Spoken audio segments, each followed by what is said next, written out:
Kinamay na. Tamo naman yung mukha ng fish, oh. Oink.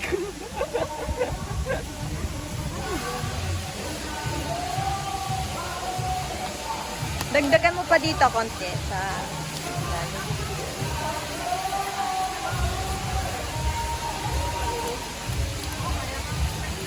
O, di ba ang saya? Sabi nyo kasi dito ihawin, di mamaya bukas pa tayo makakakain yan. Tingin dito ako eh. Okay.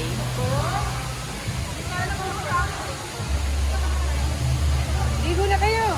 Mamaya pa ang naliligo. Para basa-basa, kakain.